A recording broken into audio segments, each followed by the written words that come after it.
Gravity omutujju olwaleero kakumujjutuka bamunaabidde mu maaso ekibiina ky'abasawo ekimanyiddwa nga Uganda Medical Association oba Association kimaze okubeera ng'ate kikuba olukuŋŋaana lw'abamawulire nabwe ekyo ne bateeka ku Gravity omutujju akazito. Lwaki? Olunaku olwaleero alerizinze vidiyo y'oluyimba lwe emanyiddwa nga Doozi era nga mu luyimba luno ya featuringamu n'omukyala Shakira. Bw'owuliriza oluyimba luno okuviira ddala ku audio nze ne Joero tubadde awo nga tunaatera okurekodinga show gye tutaddeyo mu tuntu ne tugamba this song UCC yalibadde ejja nebaako kyeruŋŋamya mu mbeera emu oba mu mbeera endala tezibadde busa. Uganda Medical Associations abasawo abeegattira mu association eyo bavuddeyo ne babanga bawa ensonga zaabwe balambise bulungi nnyo butya omwami ono bwa misuzinze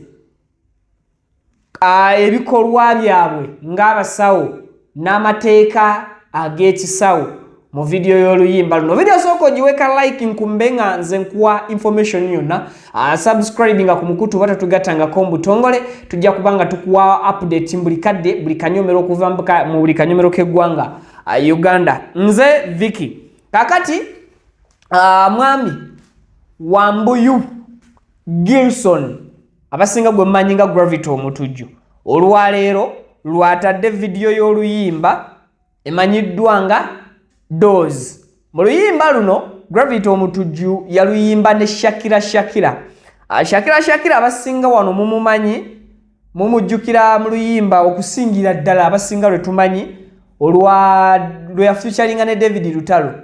Shakira oli otya mukwano obwedda wambuzeeko oli eyo olwe luyimba Doozi lwe tumanyi olwa Shakira olusinga.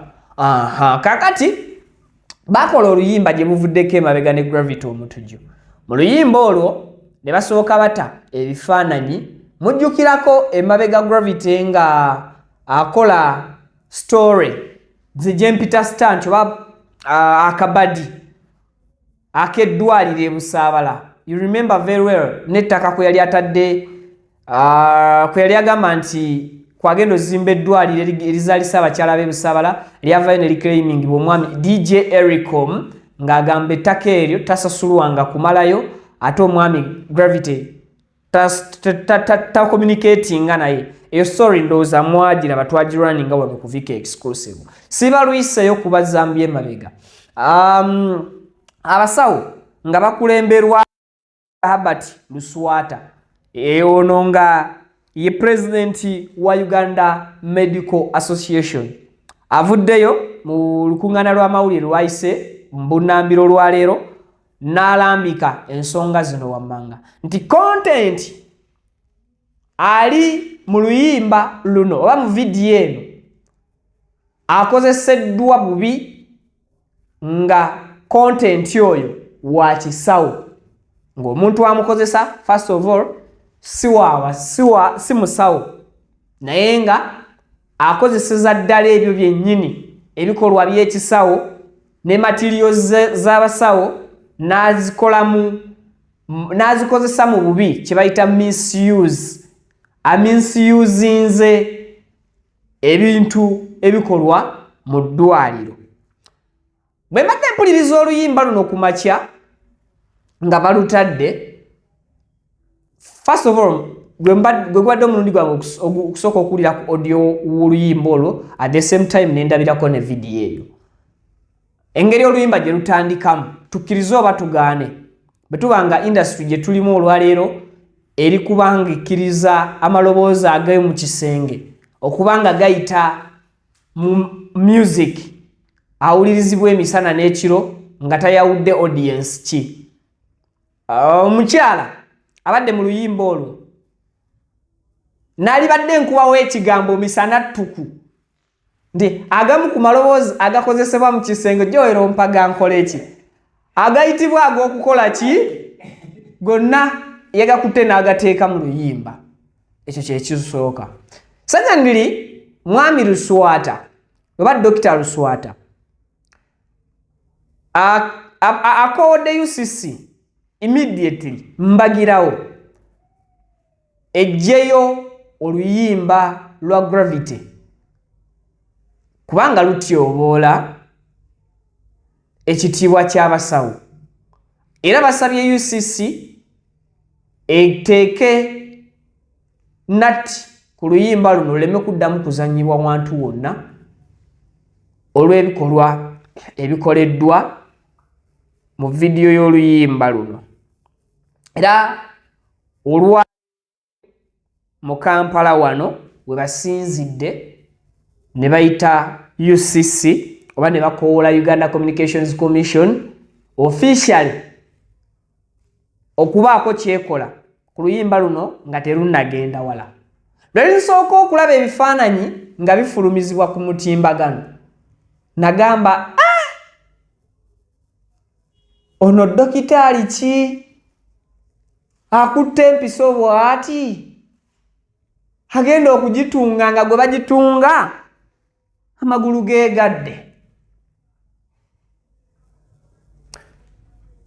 Nensoberwa neŋŋamba eno empiso ya Friday ne Saturday gye tukola kati empiso eri kufumita Shakira saakaayana nnyo ekyo nenkyebuuza nenkireka. So briefly Shakira mu luyimba luno amaloboozi ge yakozesezza nze ng'omuntu ngenda kugamba openly ga kisiru ga kiseegu sina kisiru maloboozi ga kiseegu n'ebirala ebiringa ebyo mbadde ngenda tandika nvaako so tosobola kuddira maloboozi agakozesebwa mu bikolwa ebirala openly n'ogateeka mu luyimba. Abasawo tebakilaiminga kuba complaint yaabwe teri ku audio eri ku visual ekiri mu video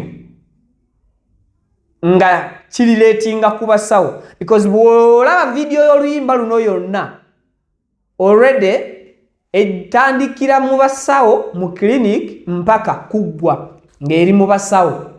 Kati buli kikolwa ekikolwa mu ddwaliro kyekikolwa ekyalabikidde mu video. Empiso nga n'eddagala mweriri omukulu asamulako kana abasawo ke bakola otutiisa oba batabula ddagala nti agayina empiso. So kati audio lyrics tuzireke kubanga zo twamumanyiira zeezo but vision gwoba muyita kojja situkiina buzibu naye nga ye Gravity omutujju. Simanyi oba bino byonna birikukolebwa kwongera ku promotinga luyimba kuba nakyo kiri awo but on serious note abasawo kye bakola kituufu kubanga kigenda lowoozesa abantu bangi. In fact kyefaananyirizaako oluyimba lwa Fresh Kid lwe yakola nga ali mu byambalo by'ekereziya oba mujjukira oluyimba olwo ne baclaiming oluyimba olwo balugjeyo. Simanyi oba byaggwerawa but oluyimba terwaddamu kuzannyibwa tebayongera egenda maaso na kuluzannya.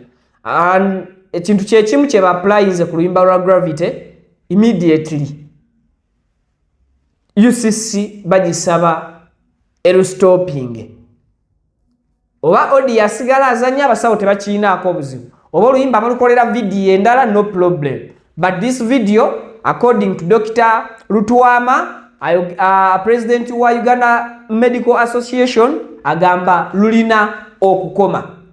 Ebyo birina okuvaawo mu mbeera emu oba mu mbeera endala.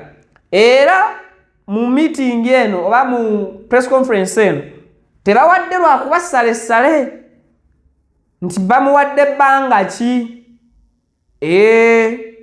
Mwami Gilson Wambuyu tebamuwadde sale wa lunaku ki kwalina kugirayo luyimba luno naye bonga bo tebasaba Gravity kujja luyimba. Abasawo basaba UCC evunaanyizibwa ku by'empuliziganya ejjeyo bujja oluyimba luno mu mbeera eyo. Okusinziira balina bugundi bwabwe obwo. Gravity obwedda bwakozesa simanyi na kumanya obwedda nti babuyita buki. Aldos babuyita butya Joel? Stethoscope. Singa va ku stethoscope. Olulimi lw'abasawo lusobola okulumya abantu. Stethoscopes bwe bateeka mu matu abasawo bwe babeera bamba mu bulago. Bulina erinnya zzibu, si buli ayogera oluzungu nti asobola okukwogera mu luzungu nga wenkabagambye. So professionalism, our medical community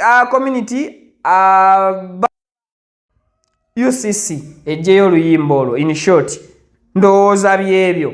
So kati mwami Gravity ajja kwetunulamu yeetereeze UCC bw'enaaba emukubidde.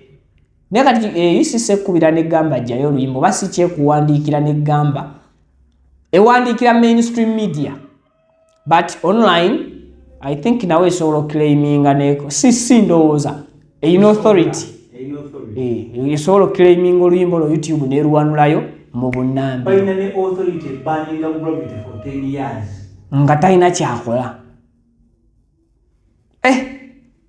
Kale byebyo tusinkane mu binaddirira